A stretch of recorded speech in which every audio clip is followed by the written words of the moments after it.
با سلام خدمت دوستان گرامی، انشالله که خوب و سلامت باشین. شما را خوش آمدید میگم به یکی دیگر از ویدیوهای معرفی ابزارهای هوش مصنوعی برای تدریس. در این ویدیو میخوایم که یک وسیله را معرفی بکنیم که با استفاده از اون میتونیم با شما سوالات امتحان را یا فرم های امتحانی را به زودترین وقت و در وقت خیلی کمی ما شما ایجاد بکنیم و در اختیار دانش آموزای خود قرار بدیم. خب برای منظور ما وارد سایتش میشم، نوشته میکنم forms.weebly.ai. در واقع ای همو سایتش هست که ما شما میتونیم واردش شویم. خب رویش کلیک میکنم و وارد محیطی میشم که در اونجا ما شما میتونیم فرم ایجاد بکنیم. خب این محیط هست که ما شما میتونیم بعضی گزینه ها رو اینجا ببینیم. گزینه تم هست و گزینه ستینگ را من بعدا توضیح میدم. خب برای اولین گام ما در قسمت کرییت فرم اینجا کلیک میکنیم تا که محیط جدیدی باز شود و ما بتونیم فرم را ایجاد بکنیم.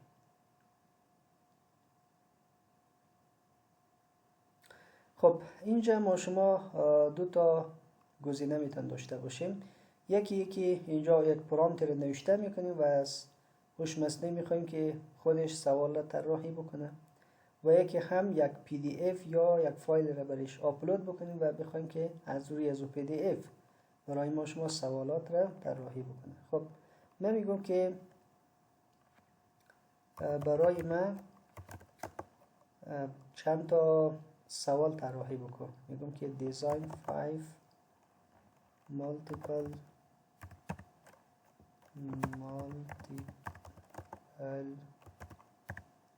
choice question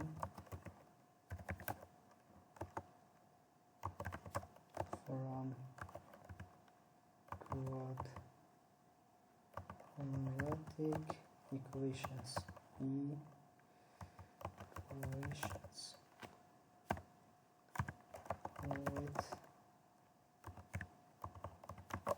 correct answers.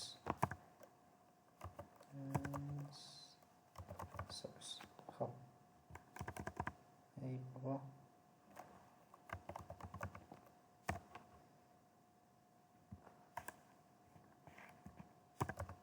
خب من همین پرامپت ساده برش اینجا نوشته کردم. حالا روی جنریت فرم کلیک میکنم تا که سوالات را برای من ایجاد بکنه. چند لحظه منتظر میمونیم.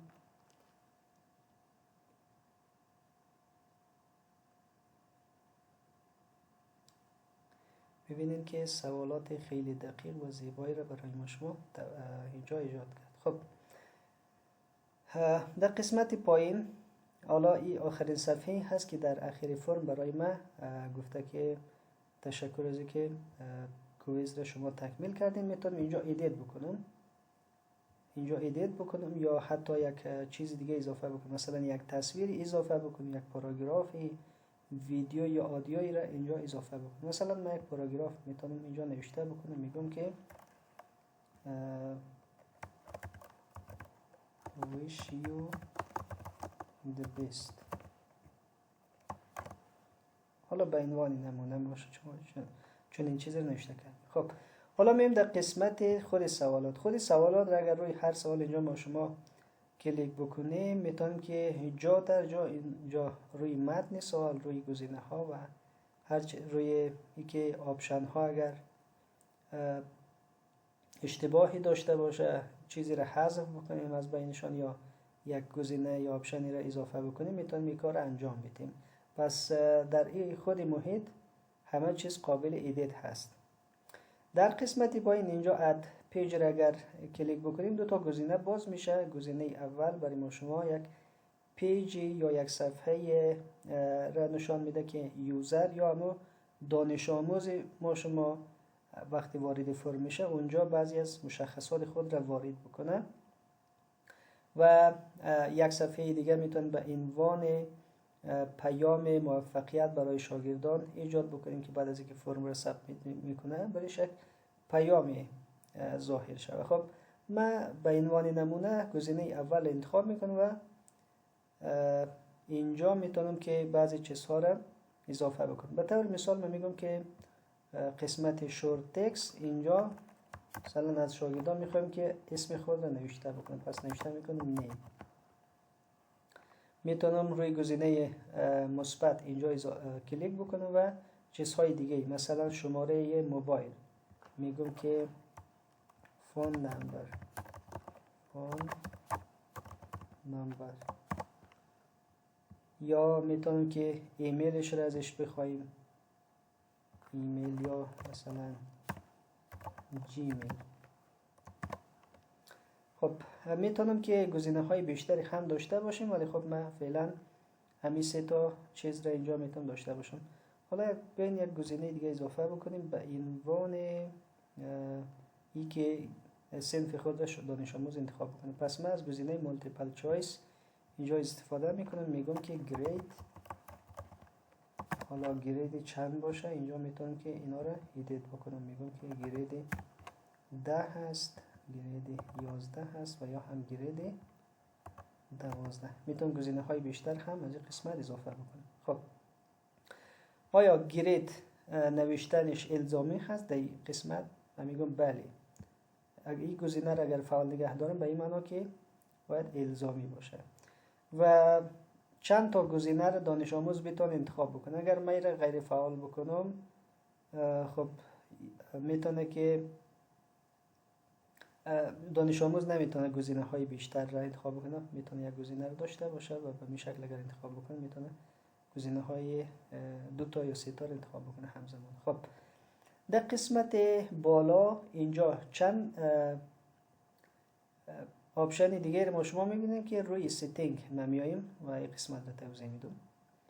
خب در اینجا برای ما شما گفته که فرم ما شما به چه شکلی هست، فرم عمومی هست یا به شکل فرم آزمون هست. من روی گزینه آزمون فعلا قرار میدم. اینجا بعضی چیزهایی هست که برای زیبایی و برای بعضی پیام هایی که برای شاگردان فرستاده میشه یا در فرم مورد استفاده قرار میگیره هست. به طور مثال گفته که یک نوار پیشرفت را در واقع زمانی که شاگرد داره فرم را یا سوالات را حل میکنه، یک نوار پیشرفت را ببینه در فرم که چه اندازه از سوالات را جواب داده، چه اندازهش اون مانده. و در این قسمت گفته که ممکن شاگرد در یکی از گزینه ها یک عبارت را وارد بکنه که در اشتباه باشه، در واقع مناسب امو فیلد نباشه. در این صورت یک مسیج خطایی را برای شاگرد نشان بده که فعال هست. اگر این غیر فعال بکنه مسیج برای شاگرد نشان داده نمیشه. قسمت نوتیفیکیشن هم اینجا زمانی که کسی فرم رو سابمیت میکنه برای ما شما اگر بخوایم یک نوتیفیکیشن بیایه میگم که در ایمیل نوتیفیکیشنش برای ما بیایه و همچنان میتونم که ایمیل های دیگه هم اضافه بکنم و همچنان یک ایمیل تاییدی برای دانش آموز فرستاده شد بعد از اینکه فرم را سابمیت میکنه. حالا میتونم اینجا ایمیل را بنویسم. خب من اینا رو فعلا کاری ندارم، غیر فعال میکنم. در قسمت پایین اینجا از قسمت لنگویج هم میتونم که زبان انتخاب بکنم. حالا مثلا زبان عربی هست و نظر به نیاز ما شما هر چی که انتخاب کردیم میتونیم بعضی زبان ها رو از اینجا داشته باشیم. قسمت اکسس اینجا کلوز فرم را داریم که فعلا فرم ما شما یعنی جواب میپذیره. اگر من را فعال بکنم به این معنی که فرم بسته میشه، پس کنترل فرم باز بسته کردنش از این قسمت صورت میگیره، قسمت سیتینگ و اکسس. و این قسمت که خیلی مهم نیست و در اخیر کویز را داریم که در اینجا میتونیم برای هر سوال یک نمره مشخصی داشته باشیم. مثلا برای هر کدام دو نمره یا یک نمره یا هر چیزی ما شما اینجا ترجیح میتیم میتونیم که تعیین بکنیم نمرهش را. و گزینه ها هم که خودشان اینجا مشخص هست که جوابی درست چه هست و میتونیم اینجا ببینیم. خب پس من از این قسمت فعلا میگذرم و روی شیر میزنم. خب اینجا بعضی گزینه ها را ما شما میتونیم ببینیم. اینا خیلی ما شما کاری نداریم به اینا. میتونیم یک پسورد اینجا ایجاد بکنیم، باز همینا خیلی لازم نیست. خب قسمت ریزالت را بعد از اینکه فرم را سابمیت کردیم میخوایم که توضیح بدم. فعلا من فرم را منتشر میکنم. خب از این قسمت من کپی URL را میزنم تا همون لینک فرم کپی شود. این را میبندم و میایم حالا به عنوان دانش آموز فرم را باز میکنم. فرض کنید من دانش آموز هستم و لینک فرم در اختیار من هست، میخوایم وارد فرم شوم و فرم خود را سابمیت بکنم. خب اینجا صفحه سوالات هست، گفته که شکل استاندارد معادله درجه 2. حالا مثلا بعضی گزینه ها رو من به طور تصادفی انتخاب میکنم و فرم را سابمیت میکنم. خب حالا وارد صفحه بعد شیم ببینیم که چی هست. بله گفته اسم خود را وارد بکن. مثلا میگم که اسم من مجید هست.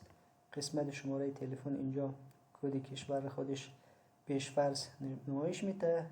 جیمیل میگم که h1949499@gmail.com و کدام صنف هستم؟ فرضاً من میگم صنف 10 هستم.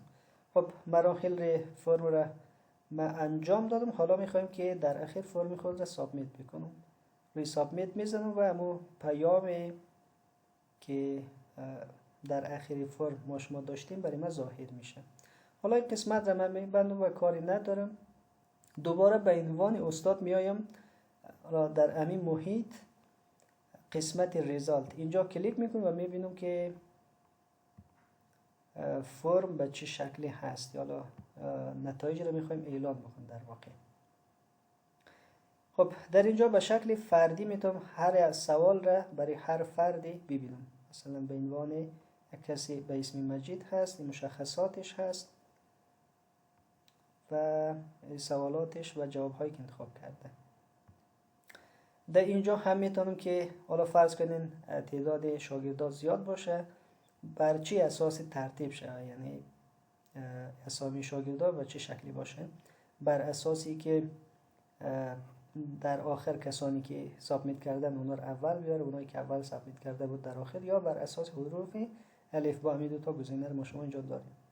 یا نتایج رو میخوایم به شکل فایل CSV داشته باشیم یا PDF که CSV برای ما شما خیلی معمول نیست. من میخوایم که به شکل فایل PDF داشته باشم. پس رویش کلیک میکنیم. اینجا میتونم دانلود رو بزنم و دانلود بکنم نتایج رو. خب نتایج دانلود شد. حالا ببینم به شکل PDF هم هست. بله این همون ورق یا فرم سوالات ما شما هست که در اختیار ما گذاشته و مشخصاتش را هم اینجا گفته. خب در واقع جوابات درست را اینجا برای من مشخص کرده. حالا این قسمتش مهم هست که گفته چقدر نمره داشته. میگم که 4 نمره. بیشترین نمره‌ای که بردیم 7 نمره بوده و تعداد جوابایی که درست بوده هم 4 نمره و نمره کلی هم که برابر با 7 نمره هست. پس این هست از فرم جوابات که میتون میره ازش استفاده بکنم و در اختیار شاگرد هم قرار بدم.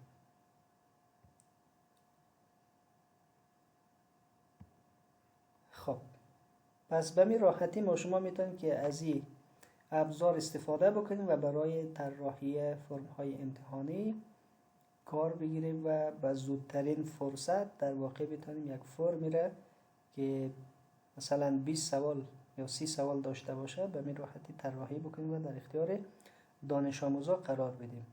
امیدوار هستم که مفید واقع شود.